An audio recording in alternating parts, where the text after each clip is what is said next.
Bab 9. Boikot barangan Israel dan Amerika. Segala puji untuk Allah Subhanahu wa Ta'ala. Selawat dan salam untuk junjungan besar Nabi Muhammad Shallallahu Alaihi Wasallam dan mereka yang menelusuri jejak langkah baginda. Antara perkara yang sudah nyata dan tetap dalam Al-Quran, hadits, dan ijma' para ulama adalah jihad bagi membebaskan negara daripada serangan dan cengkaman musuh Islam adalah wajib. Memelihara keselamatan dan kebebasan bumi Palestina menjadi kewajiban kepada penduduknya, mereka yang ada sekitarnya, dan seluruh umat Islam yang ada di serata pelosok dunia. Tambahan pula, bumi yang diserang itu pernah menjadi kiblat pertama orang Islam. Itu adalah bumi Isra' Mi'raj Rasulullah Shallallahu Alaihi Wasallam. Di situ tersergam Masjid Al-Aqsa yang Allah Subhanahu wa Ta'ala berkati kawasan sekitarnya. Bagaimana pula jikalau orang yang menyerang bumi suci adalah musuh ketat orang-orang beriman? Bagaimana pula sekiranya orang yang menyokong mereka adalah negara paling kuat yang ada di muka bumi kita sekarang, yaitu Amerika? Jihad mempertahankan bumi suci Palestina adalah wajib. Adalah kewajiban pertama umat Islam yang ada di penjuru timur hingga ke ujung barat. Jihad hari ini bagi menentang golongan yang merampas bumi suci yang sepatutnya menjadi milik kita. Tidak cukup dengan merampas, Yahudi menghalau ahli negara ini. Penduduk Palestina terpaksa menjadi pelarian. Mereka menumpahkan darah dan menodai kehormatan bumi suci itu. Mereka turut membakar tanaman dan melakukan kerusakan ke atas bumi Palestina. Kita adalah satu umat. Kita dikumpulkan atas dasar akidah yang sama. Kita memiliki satu pensyariatan, satu kiblat, dan satu cita-cita yang sama. Allah Subhanahu wa Ta'ala menyatakan dalam surah Al-Anbiya, ayat 92, sesungguhnya agama Islam ini adalah agama kamu, agama yang satu asas pokoknya. Dalam surah Al-Hujurat, ayat 10 pula Allah Subhanahu wa Ta'ala memberitahu, sebenarnya orang yang beriman itu bersaudara. Dalam sebuah hadits, Rasulullah SAW menyebut, ukhuwah bermaksud, seorang muslim adalah saudara kepada muslim yang lain. Dia tidak boleh menzalimi, tidak boleh menyerahkannya kepada musuh, dan tidak boleh membiarkannya tidak dibantu. Hari ini kita dapat saksikan saudara kita dan anak-anak di bumi Palestina mengerah seluruh tenaga mereka mempertahankan bumi Palestina. Bukan itu sahaja, mereka terpaksa menggadai nyawa, menumpahkan darah, dan sanggup terbunuh demi mempertahankan bumi itu. Mereka tidak mempedulikan segala musibah yang mereka hadapi sewaktu berjuang di jalan Allah Subhanahu wa Ta'ala. Oleh itu, seluruh umat Islam yang berada di seluruh dunia perlu membantu mereka dengan segala kemampuan yang mereka miliki. Allah Subhanahu wa Ta'ala menerangkan dalam surah Al-Anfal, ayat 72, dan jikalau mereka meminta pertolongan dalam hal agama, maka wajiblah kamu menolongnya. Dalam surah Al-Maidah, ayat-ayat pula Allah Subhanahu wa Ta'ala menyatakan, dan hendaklah kamu bertolong-tolongan dalam membuat kebajikan dan bertakwa. Memboikot barangan musuh dengan bersungguh-sungguh adalah antara cara bagi membantu saudara kita yang tertindas. Setiap rial, dirham, ringgit, kirsi, dan fulus yang kita sumbangkan dengan membeli barangan musuh seolah-olah kita menyumbangkan sebiji peluru ke dada saudara kita di sana. Kita tidak boleh membantu musuh menyerang saudara kita di sana dengan membeli barang dagangan mereka. Sekiranya kita membeli barangan mereka, kita seolah-olah menguatkan mereka. Kita wajib menguatkan saudara mujahidin kita yang berjuang mempertahankan bumi Palestina. Sekiranya kita tidak mampu menguatkan mujahidin, kita perlu melemahkan musuh.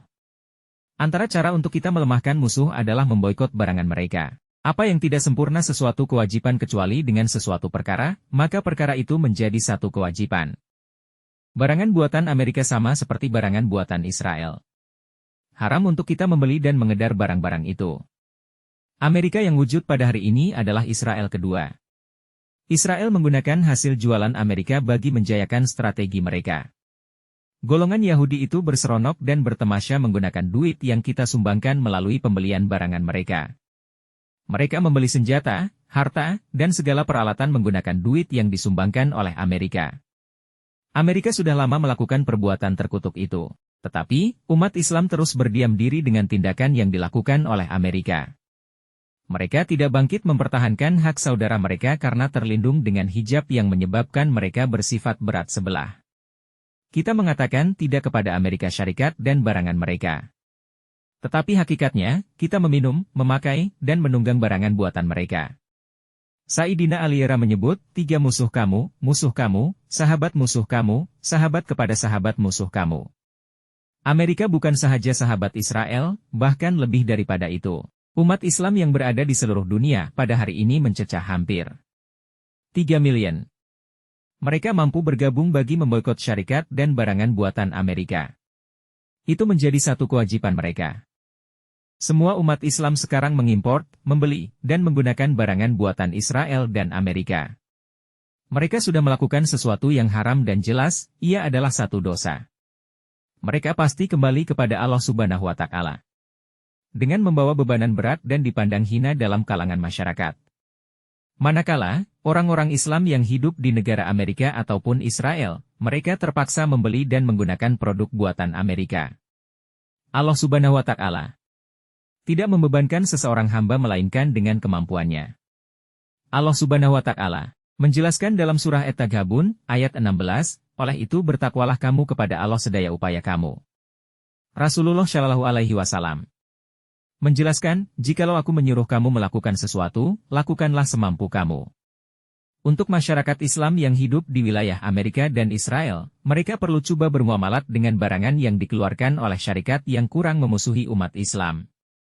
Mereka perlu coba sedaya upaya yang mungkin untuk tidak bermuamalat dengan syarikat-syarikat yang jelas menentang dan memusuhi umat Islam. Ini sama seperti yang diwajibkan kepada umat Islam daripada bangsa Arab dan mereka yang ada di seluruh dunia.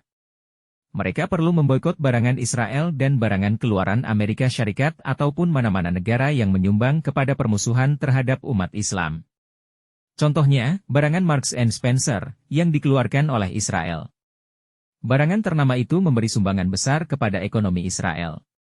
Boikot adalah senjata paling ampuh yang digunakan bagi menentang musuh. Ini terbukti dalam sejarah Rasulullah Shallallahu Alaihi Wasallam. Ketika baginda menyampaikan dakwah di kota Makkah, dakwah Rasulullah Shallallahu Alaihi Wasallam mendapat tentangan daripada kafir Quraisy. Mereka merancang bagi melumpuhkan dakwah Rasulullah Shallallahu Alaihi Wasallam. Dengan memboikot semua keturunan Bani Hashim, sama ada mereka beragama Islam ataupun tidak. Keturunan Bani Hashim berasa amat terseksa karena mereka tidak dapat berjual beli, berkahwin, ataupun bercakap dengan kabilah lain. Keadaan semakin teruk sehingga Rasulullah Shallallahu Alaihi Wasallam, para sahabat dan keturunan Bani Hashim terpaksa memakan dedaun bagi meneruskan hidup. Peristiwa itu berlanjutan sehingga 3 tahun. Para sahabat juga menggunakan cara yang sama bagi memerangi kaum musyrikin ketika era Madinah. Ketika Tumamah bin Uthal memeluk Islam, beliau pergi ke Makkah bagi menunaikan umrah. Ketika tiba di sana, penduduk Makkah bertanya kepada beliau, adakah kamu sudah menjadi sobiik, yaitu satu agama yang menyembah bintang? Tumamah menjawab, aku menganut sebaik-baik agama, yaitu agama Muhammad. Demi Allah, satu biji tanaman pun tidak akan sampai kepada kamu dari bumi Yamamah melainkan selepas diizinkan oleh Rasulullah. Apabila Tumamah pulang ke Yamamah, Tumamah enggan menjual hasil tanaman kepada penduduk Makkah. Lalu, penduduk Makkah mengutus surat kepada Nabi Shallallahu Alaihi Wasallam. Dalam surat itu mereka berkata, kamu sudah membunuh bapak-bapak kami dengan pedang dan anak-anak kami dengan kelaparan. Rasulullah Shallallahu Alaihi Wasallam kemudiannya menulis surat kepada Tumamah dan membenarkan tanaman tadi dihantar ke Makkah. Pada zaman modern kini, kita dapat melihat ramai yang menggunakan senjata pemboikotan bagi mengalahkan penjajah. Mahatma Gandhi menggunakan cara boikot bagi menyelamatkan bangsa beliau daripada penjajahan Inggris. Mereka meneruskan pemboikotan itu sehingga mereka bebas daripada cengkaman penjajahan Inggris. Boikot adalah senjata yang ada di tangan sesuatu bangsa dan masyarakat. Kerajaan tidak mampu melarang dan menyekat masyarakat daripada membeli barangan-barangan tertentu. Kita perlu menggunakan senjata itu untuk bertempur dan mempertahankan umat kita. Kita perlu meneruskannya sehingga mereka merasakan roh kesatuan umat Islam itu wujud. Umat ini tidak hancur dan tidak lenyap dengan izin Allah Subhanahu wa Ta'ala. Boikot bukan bertujuan menyekat kemajuan ekonomi sahaja. Adalah satu bentuk tarbiyah kepada umat Islam bagi membebaskan diri daripada perhambaan kepada sesuatu yang tidak bermanfaat dalam hidup mereka. Boikot menunjukkan rasa persaudaraan dan kesatuan kita sesama umat Islam. Kita tidak mengkhianati saudara kita yang berjuang di bumi para nabi, bumi para mujahidin, dan Baitul Maqdis. Mereka mengorbankan segala-galanya bagi mempertahankan kesucian agama Islam. kaum Yahudi di seluruh dunia membantu antara satu sama lain bagi memenangkan bangsa mereka, menggunakan segala kemampuan yang mereka miliki. Seandainya seluruh umat Islam bersatu padu bagi membebaskan bumi Al-Aqsa, menyumbangkan segala kemampuan yang mereka miliki, pasti bumi Palestina akan merdeka. Serendah-rendah pengorbanan yang mampu dilakukan adalah memboikot barangan keluaran musuh. Allah Subhanahu wa Ta'ala menerangkan dalam surah Al-Anfal, ayat 73, dan orang yang kafir, setengahnya menjadi pembela untuk setengahnya yang lain. Jikalau kamu tidak menjalankan, dasar bantu-membantu, niscaya akan berlakulah fitnah, kekacauan, di muka bumi dan kerusakan yang besar. Sekiranya membeli barangan Yahudi haram hukumnya, apakah lagi orang yang menjual dan berdagang barangan Yahudi? Dosa mereka lebih besar daripada orang yang membeli. Syarikat-syarikat dan para pedagang yang memperdagangkan barangan Yahudi lebih teruk.